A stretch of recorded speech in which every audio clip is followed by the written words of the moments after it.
We have here, both in the old calendar and in the new, on this second Sunday of Lent, this consolation and discreet warning. The Lord does not want them to get discouraged, and so 3 of them are shown something before it happens. Through divine providence, I was standing at the spot where this happened only a few months ago. It is a very, very high mountain, and something is associated with it which I only discovered when there. It is written on the wall that apparently it is linked also with the commissioning of the apostolic band. For an unbroken tradition has it that after the tragedy, apparently, of Calvary, the Lord gave an appointment when he appeared to them to go to a place in Galilee, obviously which they knew. And there, it would seem, separate from what happened eventually on Mount Olivet, when, after 40 days, he resided, as it were, in his present form on the right hand of the Father, removed from our time and geography completely, as we would know it. There was this encounter in which he commissioned them, and there probably pronounced the words that we have at the end of the Gospel of St. Matthew. Therefore, one does not contradict the other. Therefore, when these disciples, at least these 3, found their way there, because Galilee, remember, is a long, long way from where it all happened at Jerusalem. It means days of travel, and then up this very high mountain, sweating in the sun. They would have relived this moment of anticipation, where they were so puzzled that, as the Gospel says elsewhere, Peter did not know what he was saying. He was in ecstatic mode and didn't want to leave it. And we have this word exodus in the Greek. He spoke to them of the exodus, the way out, ex-odos, that he would have in Jerusalem, which of course is rich with echoes, isn't it? Now, I would make a jump.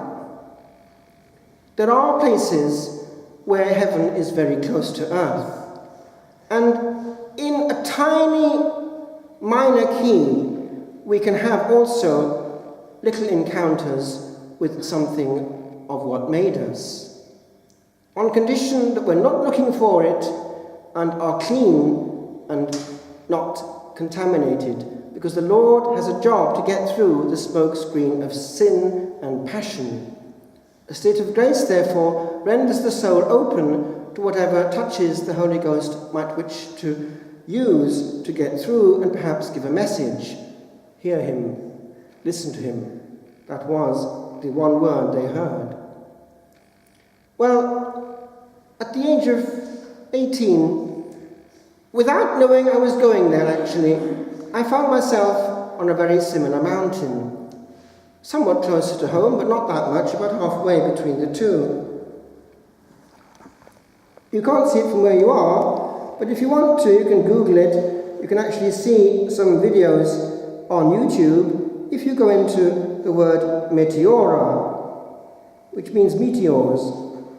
And it's one of the strangest rock formations in the world. These perpendicular rocks, on the top of which there were about 21 at least monasteries, rather as on Mount Athos, built with very amazing feats of engineering, way up. There are now about 5 left, 2 of which occupied by nuns. But after Mount Athos, it is the most important monastic centre in Greece. And it was, of all days, the Feast of the Transfiguration, the 6th of August, which, as it happened in that year, 1972, fell on a Sunday. So up I went on foot, and wow! Was I knocked between the eyes. This was something else. I found myself in the chapel of one of these monasteries on my own. And that's important if one wants to hear the still, small voice. And those chapels are quite unchanged from the year when they were built.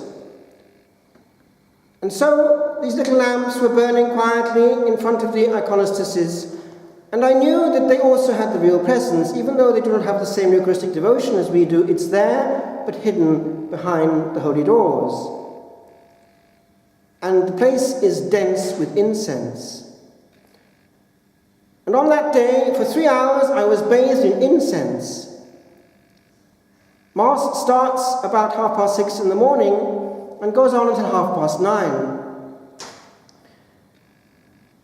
And there is time to switch off, time to listen precisely and not be in control, time, in a word, to let God be God and just disappear and let it happen, a different way of approaching the ineffable. And quite a few things actually hit me there. One was this: we are nothing. Nothing. Nothing. And that's the starting point of it all. Then, when at last we've calmed down and evacuated our brain and heart and abdicated over the cosmos, then he is free to whisper whatever he wants. That moment I've never ever forgotten. And every time I come into my little chapel, I somehow relive it in a tiny way. Because those icons I've got, the incense I've got, the otherness is there. And it's the same encounter each time. But one thing also I picked up, and it was this: Hagios, Hagios, Hagios. Holy, holy, holy. And do you know that the chant which they repeat time and time again in the Eastern liturgy, Hagios Otheos, Hagios Ischiros, Hagios Athanatos, Eleison Imas, Holy God, Holy Mighty One, Holy Immortal One, have mercy on us, was given centuries ago by angels, directly. And it's still being used, and it transports the soul into the power that made it. The immortal and unchanging power, the strong power that is providence and therefore takes control of our worries if we abdicate. So this word, repeated and repeated, Hagios, Hagios, Hagios, I have never forgotten. Because to be at peace in that cloud of glory, one can't be there with even one unhanded over and consented venial sin, because it's an obstacle to what? To intimacy and lordship. As long as one is handing on not all, but just most to the one who made you, he can't really reign. That other bit also has to go. That one bit that we don't want to let go of. There's no need to hang on, e.g., let's be concrete, to a bad word, a bad temper, a bad habit, a bad use of time, a bad friendship. Concrete issues in which each time we choose, do I want intimacy or do I want my bit? Unfortunately, my friends, it's quite complex, because I've noticed in the journey of life that one finds these bits of unhanded over venial sin even where they should never ever be. Consecrated souls, priests, monks, even nuns. What's the point of going all the way apparently and then this bit not handed over? And it's the reason why the Lord is not then free to bless. He can't bless a community where He's not Lord. He can't really use the ministry fully of a priest that is doing his own thing in certain areas. It's incomprehensible that things like swear words and curses should be tolerated on the lips of a consecrated person, or that a consecrated person should deliberately cause offense and hurt, or watch impure programs, and so on. These are concrete issues which show in practice what we want. Do I want Jesus entirely? Do I love Him? Do I want to please only Him? Or is there something else? And if so, why? I leave that with you, my friends, because Lent is a time to handle it and take the beast by the horns. Just finish with one tiny remark. Yesterday, I was at Monaster Boyce, and I looked calmly again at the high cross, the big one of the three, and found my little man once again in the scales. And I looked more carefully, and I noticed actually it was tipping the wrong way, and he was certainly somewhat concerned. There was an angel on either side, a bad one on one and a good one on the other, and he was going down.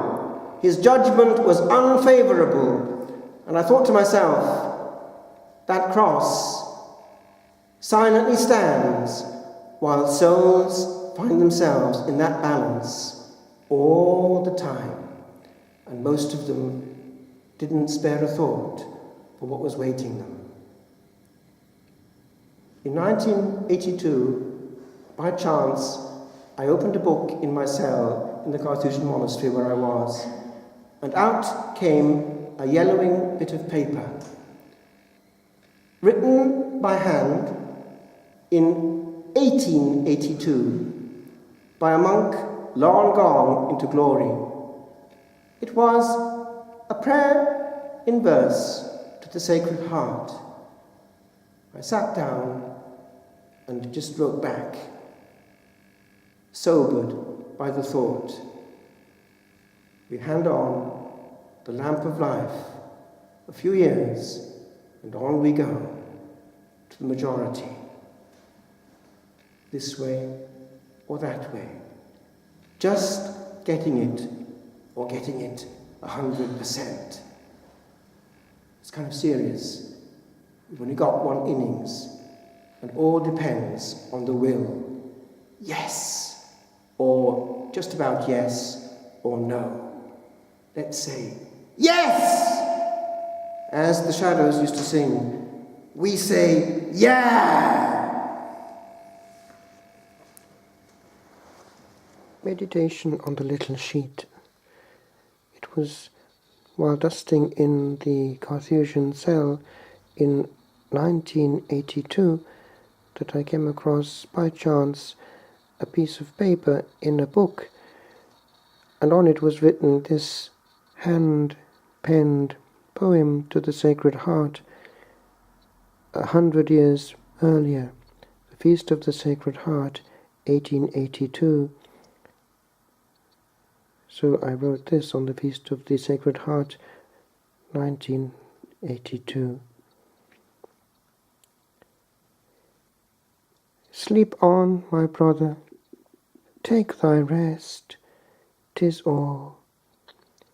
Far, far away, repose from what a while thou too didst know, while yet on this same shore of time that laps each hour this desert isle called solitude. 100 years have passed, and still it stands alone in Kronos' sea.